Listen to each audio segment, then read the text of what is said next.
Gloria a Dios, hermano. Dios me los bendiga. Y bienvenido al culto de nuestra iglesia, la Iglesia de Cristo Renacer.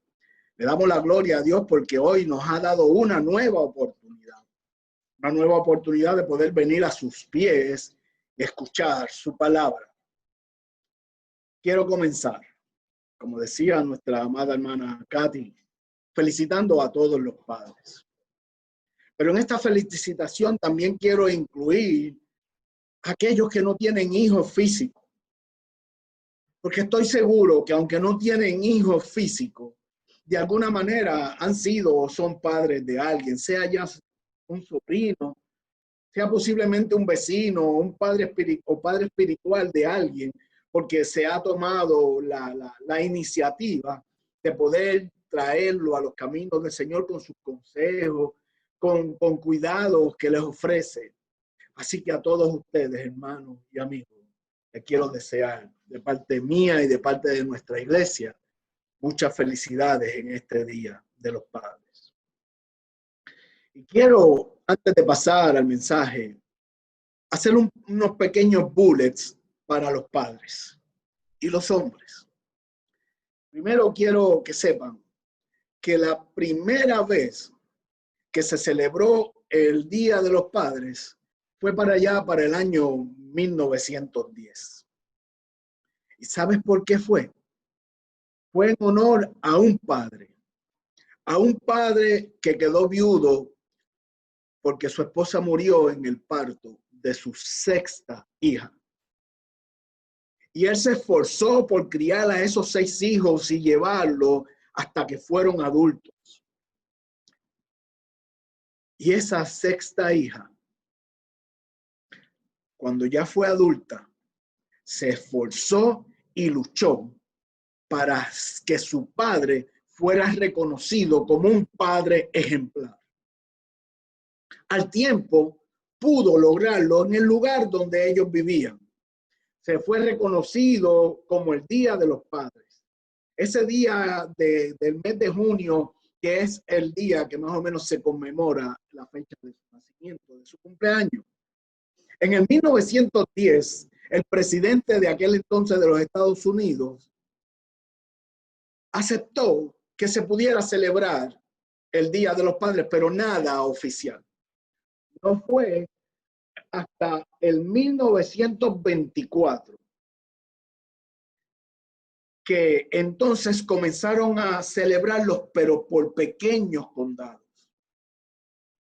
Pero en el 1966, el presidente de los Estados Unidos, Lyndon B. Johnson, proclamó escrito que el tercer domingo del mes de junio se iba a celebrar oficialmente el Día de los Padres. Y eso es lo que hoy estamos conmemorando. El Día de los Padres es un día especial para muchos, pero tenemos que resaltar que hoy, Día de los Padres, estamos viviendo tiempos duros. Hoy día, tiempos duros económicamente en nuestros hogares. ¿Y qué ha pasado para tratar de resolver esa situación, para tratar de cubrir ese déficit financiero?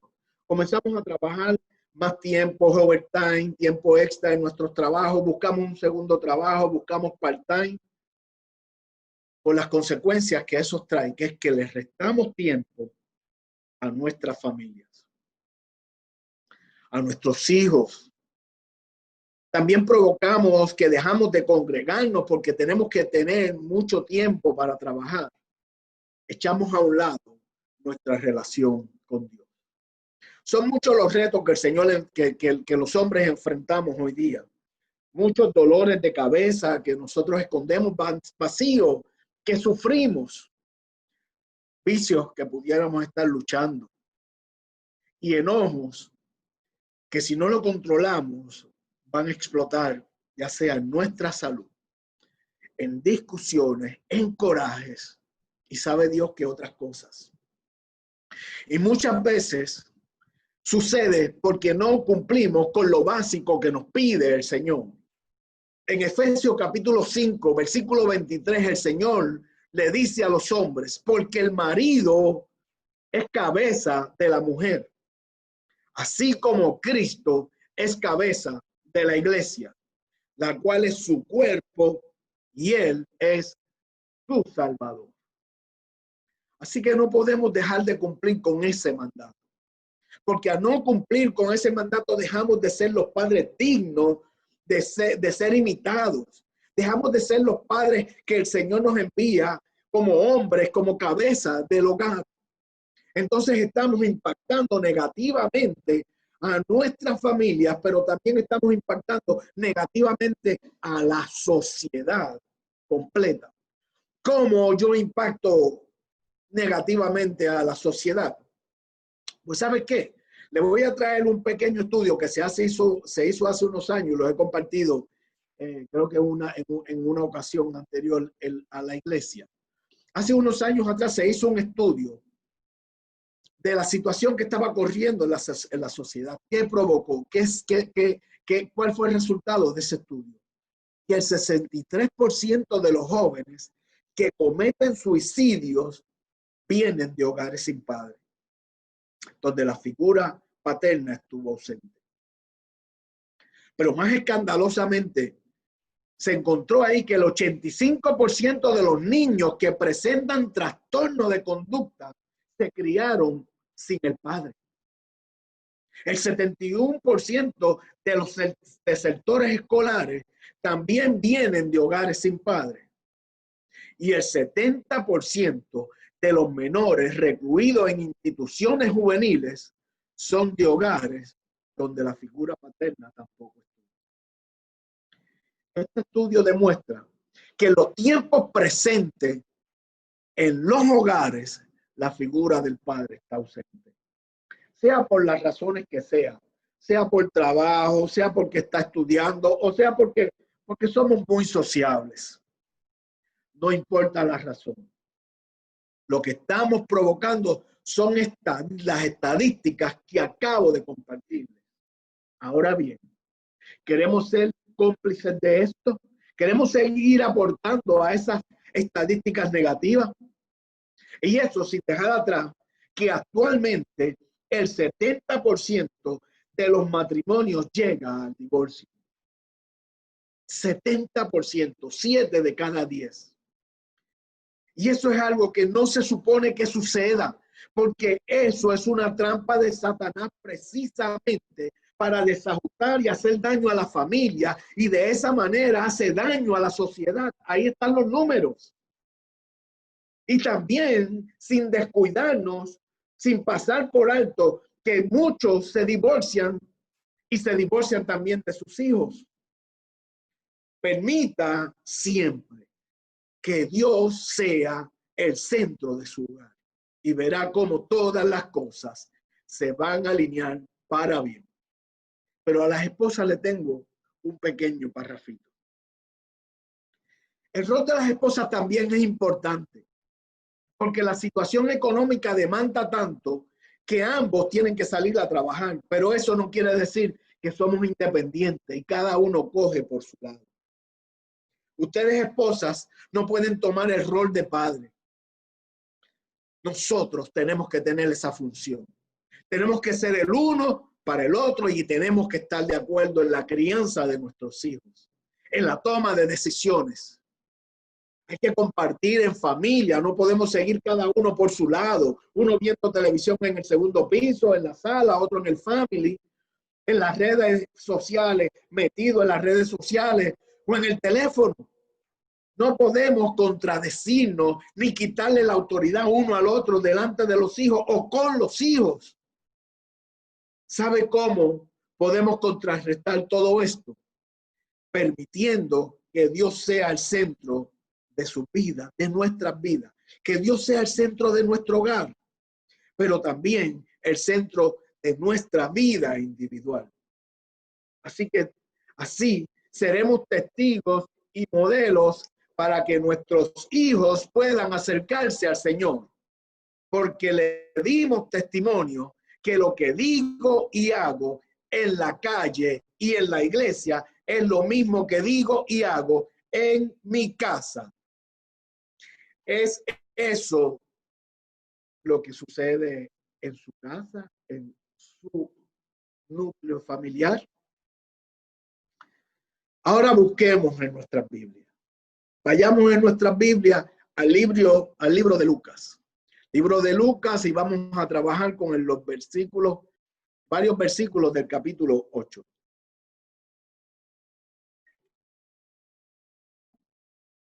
Libro de Lucas, capítulo 8.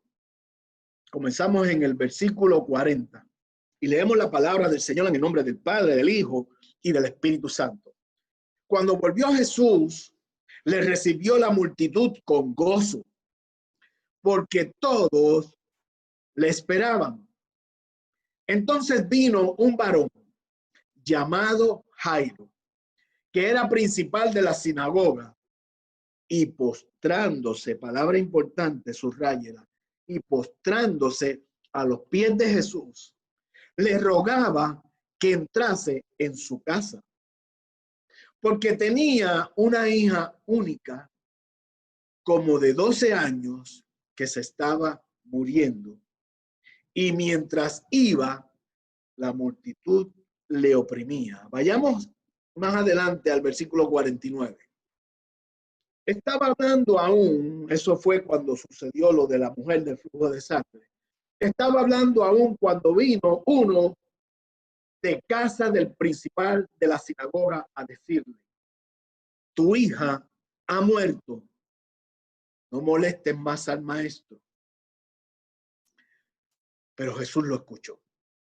El versículo 50 dice: oyéndolo Jesús le respondió: no temas, oh, cree solamente y serás salva. Wow, tremenda palabra. Entrando en la casa, no dejó entrar a nadie consigo, sino a Pedro, a Jacobo, a Juan y al padre y la madre de la niña. Y lloraban todos y hacían lamentación por ella. Pero él dijo: no lloréis, no está muerta, sino que duerme. Y se burlaban de él, sabiendo que estaba muerta. ¿Sabes una cosa? Satanás se burla cada día de nosotros. Cada día envía a alguien para que se trate de burlar de nosotros cuando nosotros ponemos nuestra confianza en Dios. Cuando nosotros ponemos nuestra mirada en el Señor, envía gente a que nosotros busquemos, nos alejemos. Pero Jairo no hizo eso. Jairo siguió hacia adelante. Continuemos en el versículo 54. Mas él, tomándolo de la mano, Jesús, tomándola de la mano, clamó diciendo: muchacha, levántate. Que a veces nosotros no somos los que nos damos por vencidos, pero Dios nunca se va a dar por vencido. El versículo 55 dice: entonces su espíritu volvió e inmediatamente se levantó y él mandó a que le diesen comida. Aleluya. Amigos y hermanos que nos acompañan, hoy celebramos el Día de los Padres. De todos es conocido que este día no se celebra como el Día de las Madres. Y esto es debido porque algunos padres no han sido el mejor ejemplo de lo que es el padre. Otros, por falta de expresar sentimientos, dan una impresión de que los padres somos fríos, somos indiferentes. Se nos hace difícil decir la palabra amor, amar, te amo, me hace falta. Somos fríos, que no damos abrazos. Dios puede cambiar su vida, si ese es su caso. Si usted está dispuesto, el mejor ejemplo lo encontramos en esos textos del capítulo 8 de Lucas. Ahí vimos la vida de un padre llamado Jairo. ¿Qué nos dicen esos versículos del 40 al 56? Jesús regresaba de una región, de la región de Gadara, en donde había sanado a un hombre que había sido poseído por muchos demonios, por una legión de demonios. Al llegar a donde iba, es recibido con gran gozo por una multitud que lo clamaba porque lo estaba esperando. dentro de esa multitud se encontraba un padre que en algún momento había escuchado de quién era Jesús y lo que Jesús era capaz de hacer. Así que allí había un padre llamado Jairo que estaba pasando por uno de sus peores momentos. Su única hija de 12 años estaba enferma de muerte. ¿Quién era Jairo? Pues Jairo era un líder reconocido, oiga bien, de una congregación judía. Entre sus funciones estaba cuidar el edificio. Eso nos dice que era un hombre de confianza en esa congregación.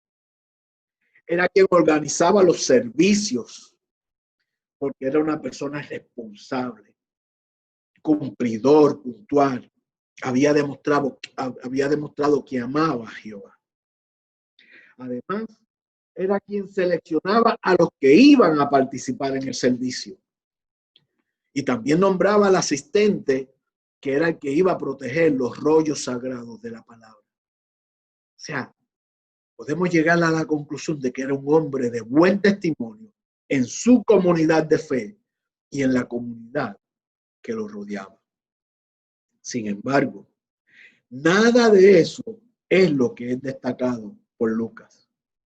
Lo que aquí Lucas está resaltando es su rol de padre, por la preocupación que tenía por la salud de su hija. ¿Qué podemos ver en Jairo que nos sirva de motivación a las familias hoy día, a los padres? Mira la primera parte de ese versículo 41. Dice la palabra: entonces vino un varón llamado Jairo, que era principal de la sinagoga. Jairo no tuvo temor ni vergüenza en buscar a Jesús.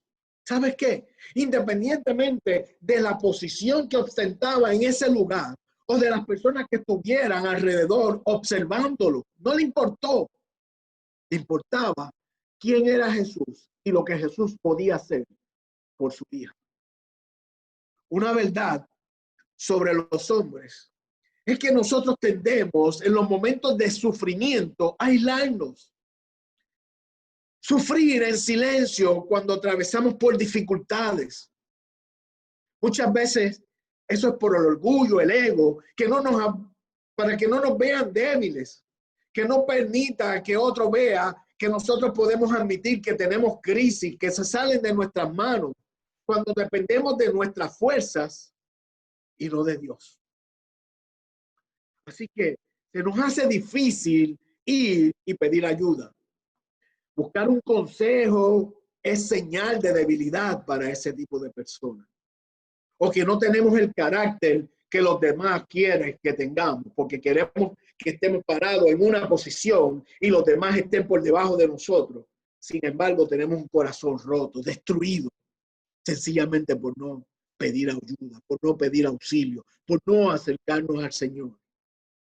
Sin darnos cuenta que el reprimir esos sentimientos estamos demostrando que somos más débiles y es cuando más vulnerables nos estamos haciendo. Como hombres creemos que nos hemos programado a no demostrar sentimiento, a que no se nos salga una lágrima, cuando eso no es lo correcto. Por eso es que nos aguantamos para decirles a nuestros hijos: te amo. Te amo, Vane, te amo, Alexis, te amo. Sin darnos cuenta de que con esa actitud nos estamos negando a dejar manifestar el amor que Dios ha puesto en nuestro interior. Jairo, a pesar de su posición, no se escondió para reunirse con Jesús. Nicodemo, por el contrario, sí lo hizo, que ostentaba una posición similar a la de él. Nicodemo fue de noche, lo vemos allá en Juan, anótelo para que lo pueda ver y estudiar luego. En Juan 3 lo puede ver. Nicodemo fue de noche escondido a ver a Jesús. Sin embargo, Jairo no fue así. Jairo fue en medio de la multitud, entre los cuales había conocido y gente que posiblemente no lo conocía. Pero ese hombre fue allí y le expresó su necesidad a Jesús. Sabía que Jesús era su motivo, era su alternativa. ¿Sabes tú cuál es tu alternativa en la mañana de hoy? ¿Sabes tú cuál es tu situación y que puedes recurrir a Jesús y que Él está disponible para ayudarnos? No podemos pasar por alto algo que aquí vemos un punto importante. Aquí Jairo no envió a nadie, no envió a un siervo, no envió a su esposa, no envió a nadie que lo comunicara, como algunos hombres acostumbramos. Mira, ve, dile, mira, ve, dice, ve a este Dios. No, ni tampoco consideró enviar a un familiar o algún sirviente. Jairo fue donde Jesús personalmente. Él se preocupó, dijo, por ahí va a llegar, ahí está esperando la multitud, ahí voy a estar yo presente. Qué diferente sería nuestra sociedad si tuviéramos más padres como Jairo. Humanos, sensibles, humildes, que no tienen vergüenza en buscar a Jesús de todo corazón y la necesidad que tenemos de Él, de mostrarlo y poder pararnos delante de quien sea y adorarlo, buscar su presencia, buscar su rostro, delante de quien sea. Tenemos que hacerlo. Para eso vino Jesús, para libertarnos al que vino a matar, hurtar y a destruir de las cadenas del enemigo.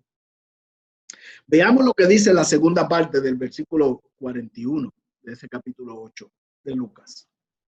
Y postrándose, le dije que la subrayara, y postrándose a los pies de Jesús, le rogaba que entrase en su casa. Le rogaba que entrase a su casa. Jairo no tuvo vergüenza de postrarse ante Jesús, reconociendo su poder, su soberanía. Jairo no solamente le dijo a Jesús su dolor, sino que le suplicó que lo acompañara a su casa. Y Jesús, aleluya, aceptó, porque Jesús, cuando nosotros lo buscamos, Él nunca se va a negar. Él siempre está disponible. Pero lo interesante en esto es que no fueron solos. Los discípulos y la multitud le acompañaban. Ahí lo vemos en la parte final del versículo 42. Lo acompañaban en el camino.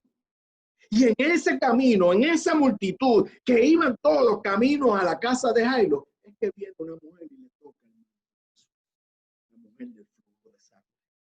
Así que ahí se detiene todo.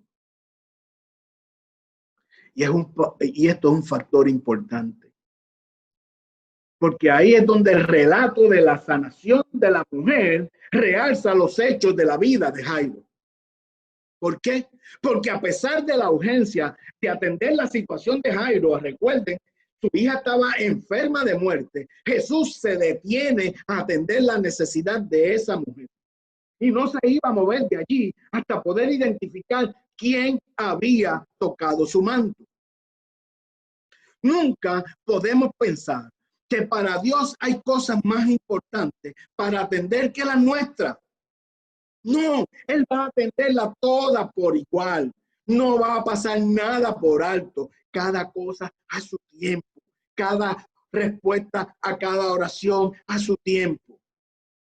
Ahora bien, ¿se imagina usted a Jairo en ese momento?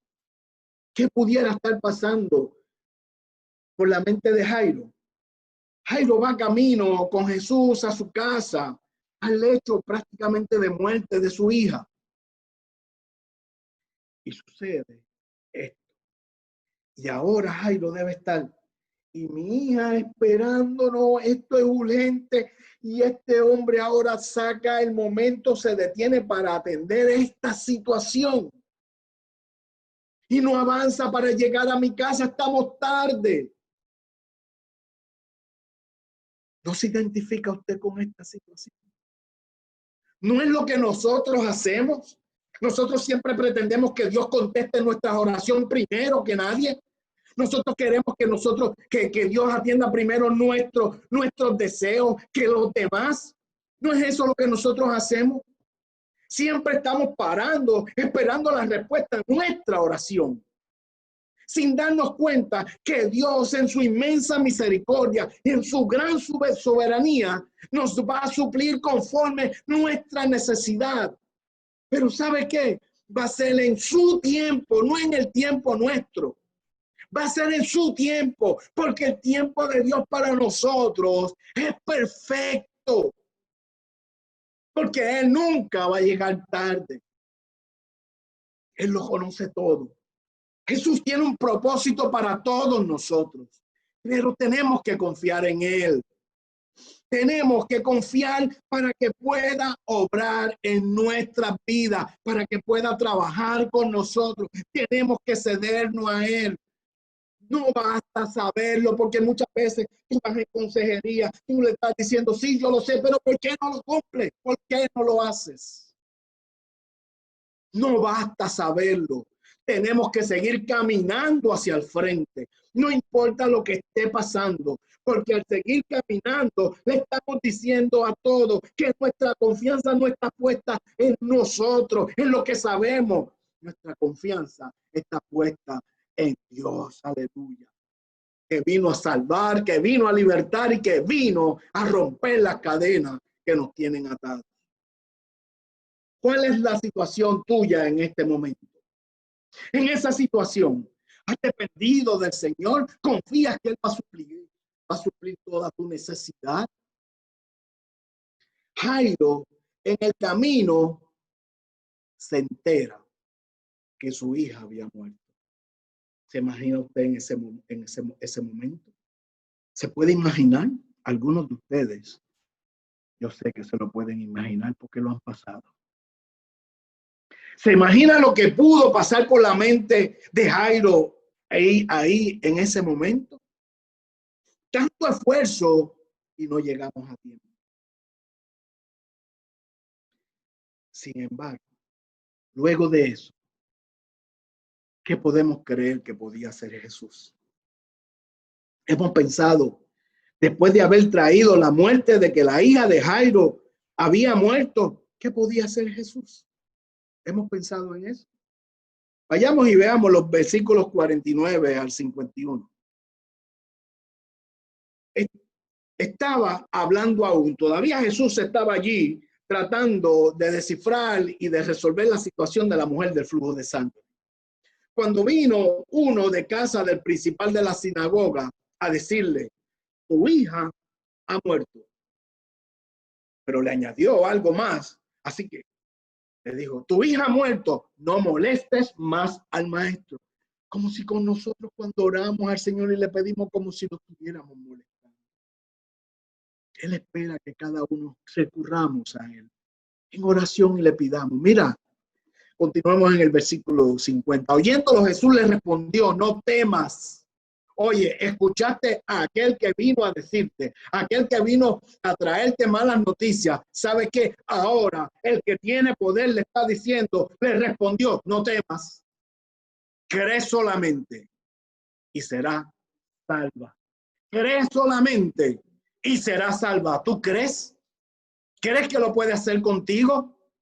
Entrando en la casa, dice el versículo 51, entrando a la casa, o sea que Jesús siguió hacia adelante y Jairo lo acompañó.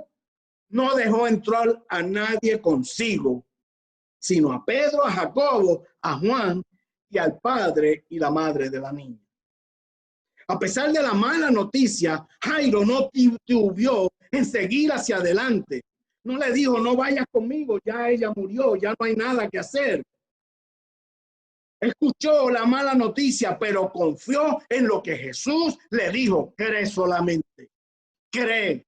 ¿Cuántos de nosotros, a pesar de lo que nos están diciendo o lo que estamos viendo precisamente, creemos y confiamos que Dios va a seguir hacia adelante y lo que nos ha prometido y lo ha dicho, lo va a cumplir? ¿Cuántos lo creen? En este momento, Jairo tenía dos opciones. Decirle a Jesús que se olvida y creer que no importa o creer que no importa lo que haya sucedido, Jesús tenía el poder para levantar a su hija. No pierda de perspectiva lo que dice Jesús cuando le dan la noticia: no temas, cree solamente y serás salvo. ¿Cuál es tu situación en esta mañana?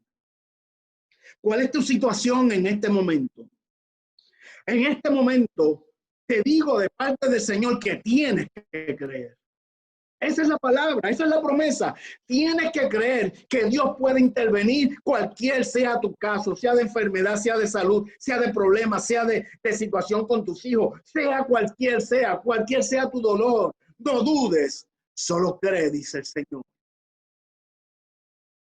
Pero tampoco podemos pasar por alto algo que nos dice el versículo 51. Nos dice: no dejó entrar a nadie consigo, sino a Pedro, a Jacobo, a Juan, al padre y la madre de la niña. Hermano y amigo amado, ¿sabes una cosa? Hay cosas que Dios tiene que trabajar solamente contigo y directamente contigo. No necesita a nadie más. Hay cosas que tiene que trabajar contigo, pero hay cosas que van a trabajar contigo y necesita tener unos testigos para que puedan llevar el poder y la gloria y testificar del poder y la gloria del Señor Jesucristo. De lo que Él puede hacer aún en estos tiempos, que hay gente putos por ahí diciendo que en este tiempo ya Él no puede hacer ni lograr nada, para que ellos puedan ser testigos de lo que Dios puede hacer contigo, de lo que ha hecho conmigo, de lo que puede hacer conmigo mañana. Hay cosas que Él tiene que trabajar contigo directamente, sin nadie más. Por eso es que nuestra relación con Dios tiene que ser individual, no puede ser a través de nadie. Nuestros hijos tienen que tener una relación directamente con Dios. No le podemos apoyar las malas decisiones. Tenemos que ser instrumento, tenemos que ser modelo para que ellos puedan tener esa verdadera y real experiencia con el Señor. Por eso Dios necesita testigos, pero necesita trabajar individualmente con nosotros. Te pido en este momento, amado amigo y hermano, con mucho respeto, que cierre tus ojos. Y oramos. Padre, te damos gracias por tu palabra. Gracias, Padre, porque tú has permitido que estemos aquí escuchándola. Y tú has permitido en la mañana de hoy que no estén abiertos mis oídos escuchándola, sino que esté abierto mi corazón recibiendo. Te pido, Dios, que donde quiera que haya incertidumbre, haya duda, haya coraje, haya problema, haya indecisión, no importa lo que sea, Padre, yo te pido en este momento que tú penetres, que tu Espíritu Santo, oh Señor Jesús, penetre lo más profundo, rompa las cadenas del enemigo que nos tiene atados y nosotros podamos reconocer la libertad que está en ti, Señor. Gracias te damos, Señor Jesús. Pon esta palabra como un sello y bendice a cada uno de los hermanos que la recibieron y que ellos puedan, Señor Jesús, también practicarla y ponerlo por obra hacia los demás. En el nombre de Jesús. Amén. Amén. Busca una Biblia. Si no tienes una o no tienes la manera de conseguirla, déjamelo saber, te vamos a hacer llegar una. No importa dónde sea, y todos los días saca tiempo. Saquemos tiempo cada día para leer su palabra. Y la iglesia de Cristo Renacer está a su disposición. Es tu iglesia. Y es mi deseo y el de nuestros hermanos que en el momento que sea preciso, nosotros podamos saludarte personalmente en nuestro templo. Y si hoy aceptaste a Jesús como tu único y exclusivo Salvador, te invito a comunicarte conmigo a mi dirección de correo electrónico manuel.soto@cristorenacer.org. manuel.soto@cristorenacer.org. Ahí me llegan directamente a mí los mensajes.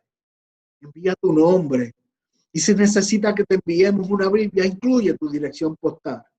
Y no importa cuál sea tu situación. Si quieres compartirla conmigo, la compartes. Y si quieres también incluye tu número de teléfono y podemos comunicarnos contigo y podemos hablar para que el Señor te ayude a ti y me ayude a mí también a poder dirigirte. Le damos gloria al Señor porque hoy pudimos pasar un rato a los pies de Él, escuchando su palabra, reconociendo al Maestro.